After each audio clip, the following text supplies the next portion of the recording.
Welcome, everybody, to Hanging Out with Howie. Tonight, we're going to talk about techniques for a quick setup. It's not like the old days. There's a lot of wedding factories, even larger hotels, where they'll have several events at one time and they go, oh, hey, you only have an hour to set up. Or, hey, even worse, you used to be able to take your time on breaking down. And now it's like, hey, you got an hour, get out of here. We don't want to pay our staff overtime. So we're going to talk about techniques for quick setup and teardown. So let's see. Let's start with a tip from Eric with a big production company there up in Lake Placid, Good Guy Productions. Eric, what do you got for us? You know, it's always a positive and a negative to go first. I do like going first because then, my ideas aren't taken away. So, yeah. so I'm going to focus on lighting on my part of this because lighting a lot of times takes a while to set up, to wire, to hide the wires, to make everything look nice and pretty. So what we've done this year is we've put away, let me see how I can say it. We've risked and jeopardized our equipment a hair by presetting a lot of things just because of what you said, Howie. Places now will say, we don't want to pay our staff to sit around for the hour and a half for you to break things down. We need you out of here. So I'm going to do that quick screen share, which I was showing just before we hit to go live. All right. So this is part of it. Everybody see that? Mm-hmm. Okay. So this is what I use. This is what everybody uses in my multi-op business. Inside my rig right here, I've got the microphone already pre-wired, the wireless, also hardwired back there. We also have a tail in case we need to connect a song to our phone. On the back are two tails sticking out with two little shorty XLRs. So that means that I can open this rig up, pop in the cables to the speakers, and that's ready to go. So the audio side of it. On the lighting side of it, you'll see that I have three different elements here. The top one is the MyDMX RM. And you'll see, can you see my cursor? Yes. So I'm going to show you my lights in a second. Each one of these is a pre-programmed show. This gets us up and running faster. The Hexcon controller right here controls my up lights. If I'm using any movers, I use this control panel down here, which is the Wi-Fi WLR16. So it's a 2x16. So that gets us up and running quickly once we drop things into the room. And let me go this other one. I wanted to show you this here. These are what we bring into the rig. So I can do a quick video, but I'll save that in case we have time later because I tend to be long-winded sometimes. There are companies out there. Can you make the picture bigger? Maybe. We see four pictures there. Oh, you do? Okay. Yeah. Do you see just the rig now? No. Nope, four pictures right now. Who's that girl? Scared me for a second there. Yeah, I know it did. I know it did because you didn't know it was on the screen. Okay, how about that one right there? There we go. Okay, so there are companies out there that make little contraptions like this. We put our own together. So we've got the mini Decker lasers on both sides. We've got a UV LED 16, a Freak 5, and a Starburst. So those guys, it becomes its own little bar of lights that we can hook up and quickly drop in. You'll see this goes right on top of a tripod. Yes. And we have the little harness. We have two wires that connect to power cords. And I have a DMX cable that comes off of this as well. So my light show is up within 2 minutes. My DJ rig is up within 5 minutes with the speakers. I can literally be ready from door to setup in 10 minutes if I have to be. If you have to. Yeah. And there's my DJ tip in 10 minutes. All right. All right. I'm going to go to the man, the myth, the legend from Temecula, California, the one and only Jay Brannon. Hey, this is actually really apropos because as I was saying before you got in here, Howie, yesterday my wedding was at a very exclusive but very popular site, meaning a lot of people that aren't staying at the hotel still go there because it's on the beach, a place called the Hotel del Coronado. So you have maybe 30,000 people between the beach and the property just hanging out. And in the middle, in the back of it, it's a big lawn where I had a wedding ceremony. And then upstairs in a ballroom, I had the reception.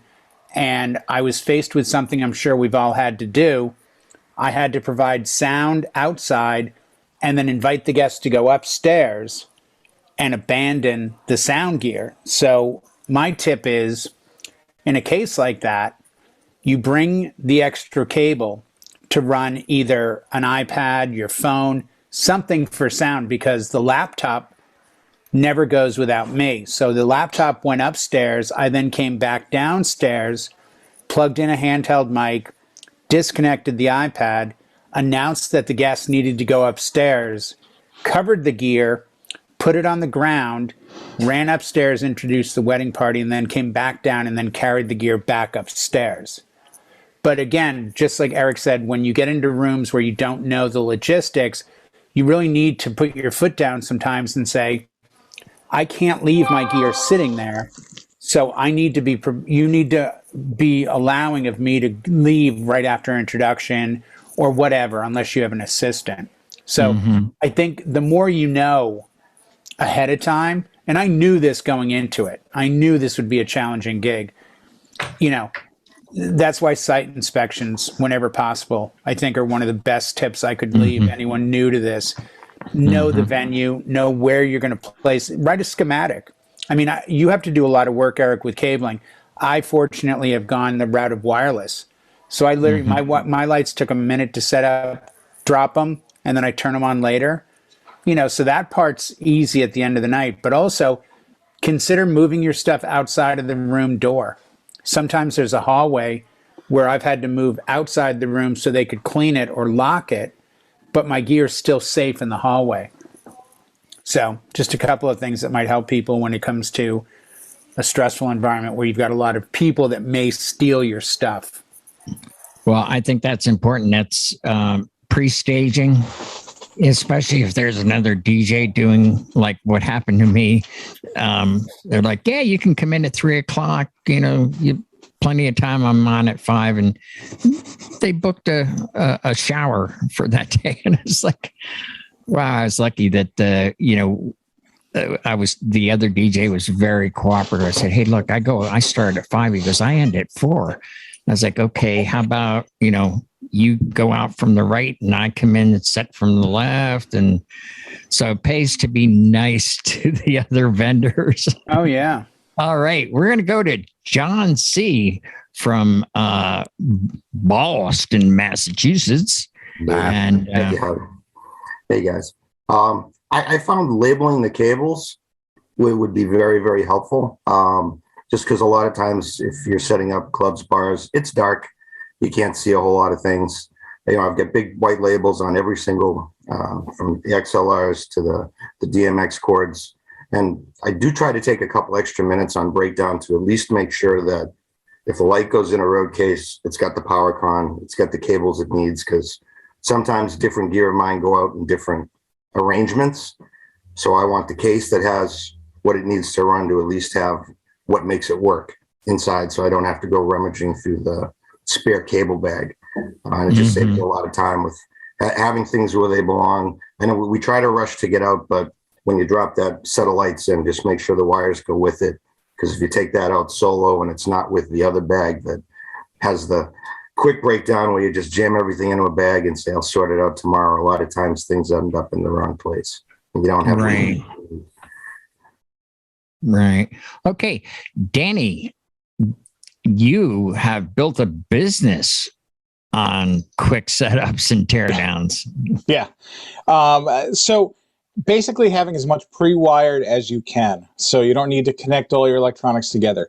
You want to be able to plug in a power, plug in a couple XLRs, maybe a DMX cable or two, and go. But I didn't really just want to talk about the Infinity console, but so I did events for a long time. I'm not currently doing them, but I did do them a long time. And what I feel was really the most important thing was knowing the venue and calling ahead beforehand. Call the maitre d', call the venue, arrange when you can get there, ask if there's anything you particularly need to know when you have access to the room. Basically, you don't want any surprises. And I think that's really the key. If the venue you've never been to before, you show up, oh no, there's 2 flights of stairs, something like that. You need to know all that beforehand so you can arrange for extra staff and make sure that you can do a quick setup. So that's pretty much the tips that I would give. And it's been a long time since I DJ'd, but I also did run a photo booth company, which is similar too, because we're setting up equipment, we're loading in the same exact thing. And I did that for 10 years. So that would be my advice. Alrighty, we are going to go to Maryland, famous for their crabs and famous for Carlisle Entertainment, and Bill Marsh. So I was originally going to talk about, like advanced staging my equipment outside of the room.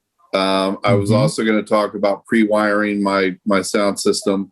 I was also going to talk about planning to fail or failing to plan is planning to fail, and not, going into a venue you don't know, not doing an advanced scouting report first. So all those are covered. I guess I'm kind of left with just saying that I've tried to simplify my setup as much as possible by going kind of like Jay with wireless things when I can, and going, to doing a lot of things in advance when I can as well. Most of my lighting is static. I don't have very often a situation where I'm doing DMX. So like for my uplights, for example, I preset the color before I even get it, when I'm charging them. After they're charged, I preset the color. It's done. I know where it's going. All I got to do is place it and turn it on. And my lights also have an IR remote like the Chavez, so I can turn them off if I want to save the battery for some time. I also use the pin spots and other wireless magnetic lights, up in the ceiling to do the same thing. I even found a cool little pole that I already own for hooking up Christmas lights that is awesome for putting the pin spots up on, the ceiling grid if I'm putting on something magnetic. Not so good for taking them down, but it's great for getting them up. So it's just, to me, it's just do as much as you can before you get in the room if you have to. But I like taking 3 hours to set up if I can. Excellent. So. Thank you, Bill. Now, well, next to last but not least, best wingman I've ever had, musical savant from Milwaukee, the one and only BSR. Hi. Yeah, you guys have covered a lot of good stuff, and it's all a lot of common sense sort of stuff that you should be doing. Unfortunately, common sense is not common. And when I had my unfortunate thing happen to me about 10 years ago, everybody told me that you'll never gig alone again. Well, first you'll never gig again, then you'll never gig alone again. I had assistants for the first year, and what I found was I don't manage employees very well. And the stress of someone showing up late for me to perform my job was something that I didn't need, or I could perhaps have another episode. So I had to think about ways that I could simplify things, that I could set up and break down one-handed. Not only set up and break down, but load in, load out the whole bit. And in a timely manner, because as you mentioned earlier, we're on time constraints now. It's not like we've got 3 hours to break this stuff down. So I got to get out in a time, I got to get up in a timely manner, and I got to get out in a timely manner. And it's evolved over many years. But yeah, small is good. Anything I can do to save time, I do. It doesn't matter how much it costs. In the grand scheme of things, if it affects my bottom line, fine, it affects my bottom line. Otherwise, I can't perform the job at hand. Time is money. It is. It's to the point now where I did an event on, last Wednesday. It was my nephew's wedding. I was in Indiana. And my great nieces, who are 3 and 6, said, "Hey, Uncle Brian, can we help?" When it was time for breakdown, I said, "Yeah, go collect the lights in the room." And they did. They walked around, they picked up the lights, they brought them to me, I put them in a case.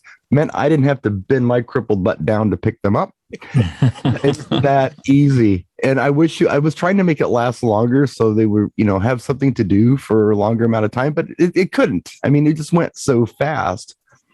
battery powered RF remote control on that stuff.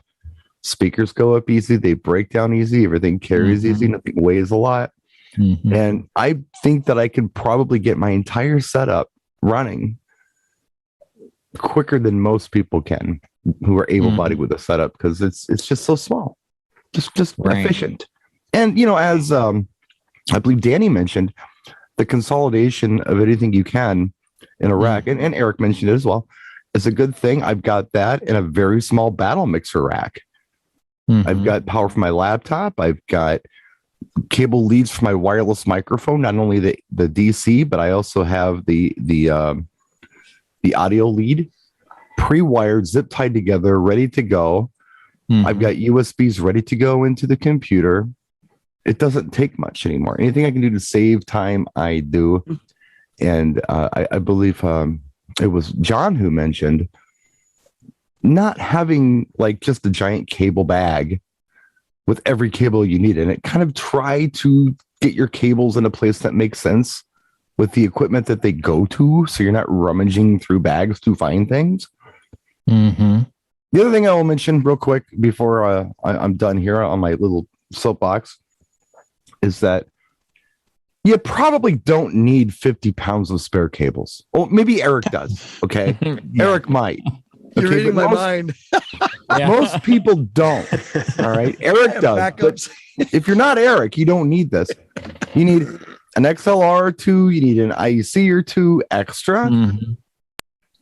You don't need the stuff that you needed 10, 15, 20 years ago, because everything's built in backup now. If you think about it, most everything's built in backup. The Evolve 30M speakers I'm using right now both have built-in mixers, let alone built-in amplifiers. I don't have to carry backup mixing boards. I don't have to carry backup amplifiers. It's there already. The only thing you really need is a backup music source. Everything else, your backup plan should be there for you to get you by. And the same thing with cables. You don't got to go nuts with this stuff. My cable bag right now, it weighed a lot. I just actually went back through it. I think my cable bag probably weighed about 15, 20 pounds. It now weighs like this, maybe like a cat. It's like a cat. It's like picking up, that's it. Maybe 10 pounds. Yeah. It's fat, Yeah. I think you make some good points there. And I personally have taken your techniques, because you're disabled and you're one-handed. You become very efficient out of necessity. But those techniques have translated to, hey, that's a good idea, because now I'm faster too. So, the way I see it is, if I was going to stroke out, this was the time to do it, because this is when stuff started happening, when things started getting smaller and things started getting easier. This had happened to me in the 90s. I'd have to be like on the side of the road with a tin cup or something, but now I can still do my job. Yeah. Well, okay. Being that you guys took all my suggestions. Did you let Travis go? Mentioned about going first and last. Actually, what about you got Travis yet? Oh, is Travis here? Yeah. Oh, Travis. I'm so sorry. We've got so many screens here. This is a great night. Travis, go ahead. So I have really kind of taken the whole quick teardown and setup concept and run amok with it, if you will. So I've got the video booth, but it's so much more than that. It's completely self-contained. It's all pre-wired. On the back side of it, there's a 16U rack that has drawers, my microphone system. It has a pass-through for all my XLRs to my speakers. It's got a rack-mounted power strip, so I can plug my speakers into that. So I can literally roll in totems, movers, column arrays, and I can be set up in less than 10 minutes. Teardown usually takes me about 15, because I like to organize my cables before I pack them up, just so I'm ready for the next gig.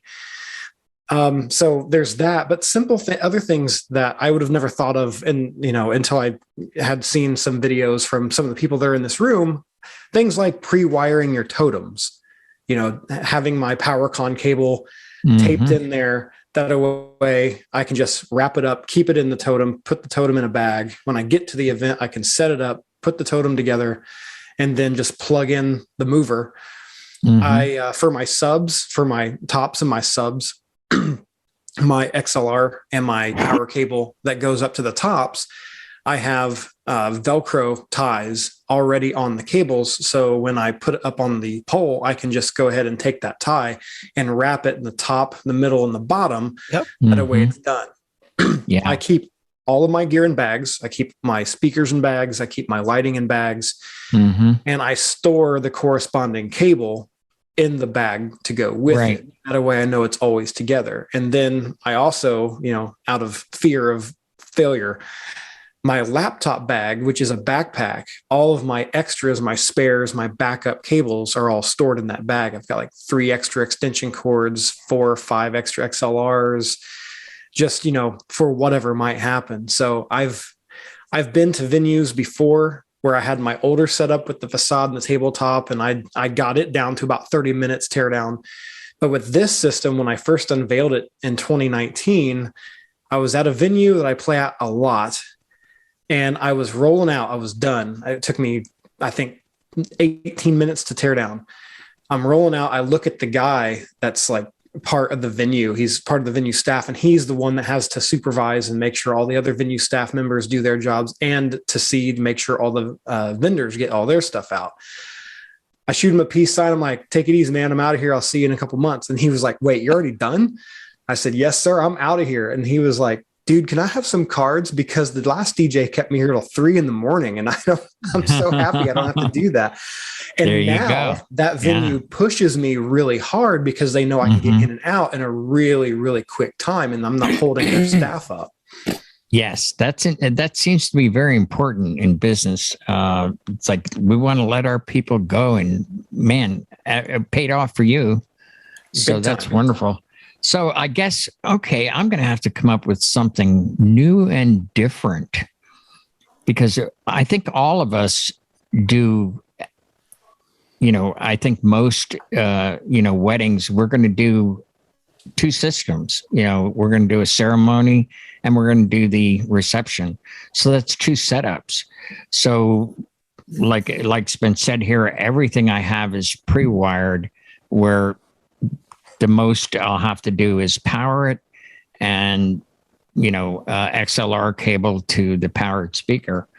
What I have found, and I fell in love with, and I've shown this before, but it's these little lunchbox power supplies right here. And this particular one is Energizer, and it has 2 Edison receptacles. It has USB as well, and it has 12 volt. This can be used as a pass-through. So in other words, if you're in a situation like it's iffy, like these barn wedding things that they're doing, the power is iffy. If the power goes out, this will keep your system up and running. What I did was I bought one for each speaker, and I did a test on it, and it ran. It was the Electro Voice, the ZLX, I believe, 12-inch top. Yeah, and it ran for 11 hours. Oh, wow. So now I know if it came down, push to shove, I could run 2 of these. I could run 2 of them off of one, but I erred on the side of caution, and I got 3, and because I got one for the sub. I like that. Yeah. I honestly, it's like a lunchbox. I mean, I like you have 3 of them. That's that. Maybe. Well, I have a very Howie Dog Star thing to do. Yeah. But now here's the thing. For me to save time, I'm like, okay, the cocktail hour is in a different room somewhere. And it's like, okay, great. If I'm not using the Howie box, it's like, okay, powered speaker on a stand. I got to find an outlet. Then you got to tape it down. Nope. I have one very much like what Travis mentioned, where, the XLR and not the XLR, but the power cord already has the Velcro on it, and it's 2 size. And this thing fits right under the tripod. No coiled wires. It plugs right in. and it's quick up and down for that remote location. And that could be for ceremony or a remote cocktail somewhere, whatever. But it's the new hot thing out there. They range in price depending, you do the math. How long do you need for your application? They can range anywhere from $150 up to $600-$700 if you want to run a whole system, that sort of thing. But these here, I got these on sale for right around $200, and I can get 11 hours out of it. So, hey, I'm golden with that. So, there's the tip of the night.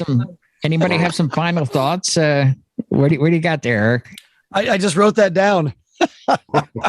Oh, you know what I'm doing right after we get done the show, right? Oh, this one is discontinued. The new one, oh my God, it's coming. It's on the way. The new one actually has a meter that tells you how many watts you're drawing.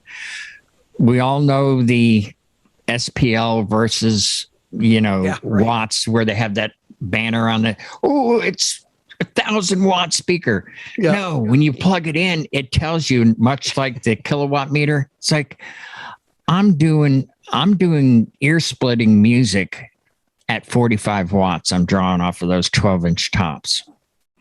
So I have to bring it down. And then if you do the math, it really does work out by what the watt hours here times 0.85 for your losses with converting. And then you divide by the consumption, which is, I said 35 watts, and it came out, I'm like, is that right? Is it going to last 11, 12 hours? I said, well, I guess the neighbors are going to find out. And they did. Yep. They did. It actually lasted over 11 hours. I was like, I think that's probably that's long enough headroom, maybe, and I got it on sale for $200. So I have an old school tip. Yeah, that go. Sounds awesome. So I never did this before, but like several of our distinguished guests were saying, cable management is important, especially when you're trying to wrap, Travis mentioned he takes the time to wrap the cables at the end of the night. Now, the reason he does that is because he doesn't want to go to his next job and have a spaghetti incident when he's trying to pull cables out. Now, I really only need, if I think about it, I think I only need about 6 or 7 different cables to make my rig run. So I can have those in one place and then spare somewhere else. I used to use self-winders on everything, but they're kind of heavy, and I'm getting more agile as I go here. So I've gotten away from self-winders, and I'm going to regular cables. Now, I try to wrap my cables as well as I can, but you can only do so good of a job with one hand.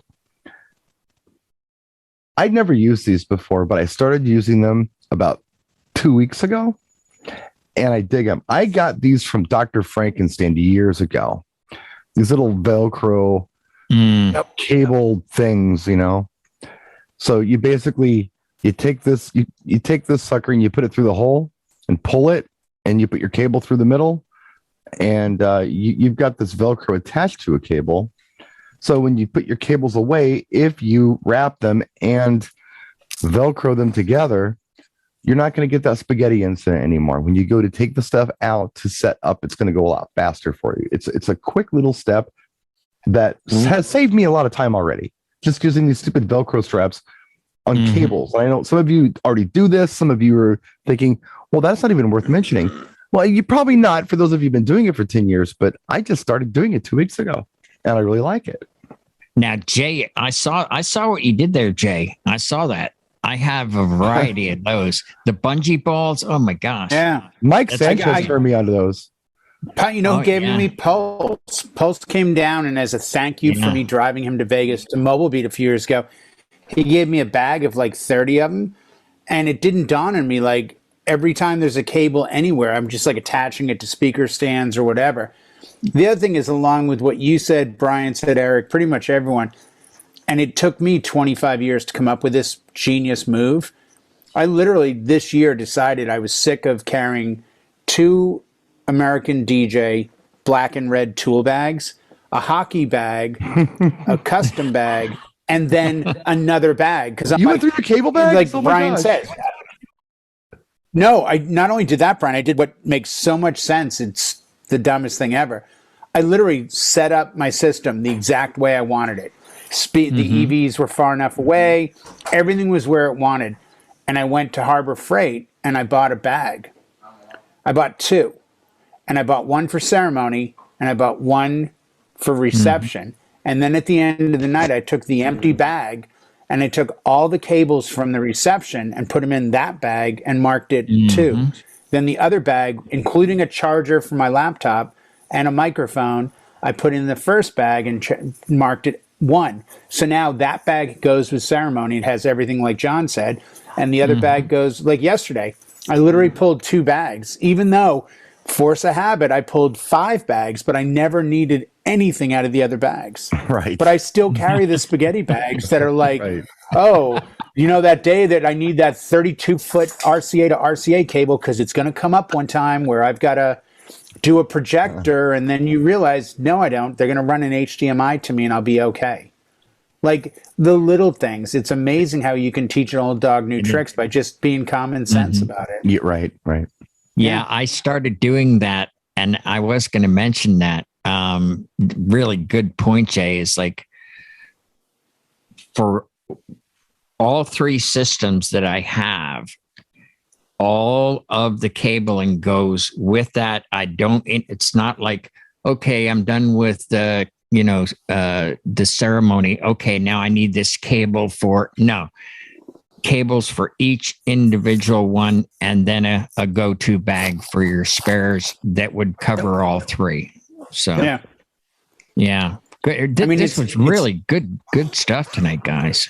Really excellent. So, hey, we're going to call it and put a fork in it. And thank you all for participating and for tuning in. And if you have any show ideas or things you want this obviously seasoned crew here to, calling us old, run a panel on. Yeah. But I like seasoned rather than old. It would be fun. It would be fun to take all of our years experience, do the math, and figure out how many hundreds of years experience we all have. In this room, Couple. Probably 1,000, right? Maybe. Yeah. Well, I'm not talking about you, Howie. I'm talking about everyone collectively.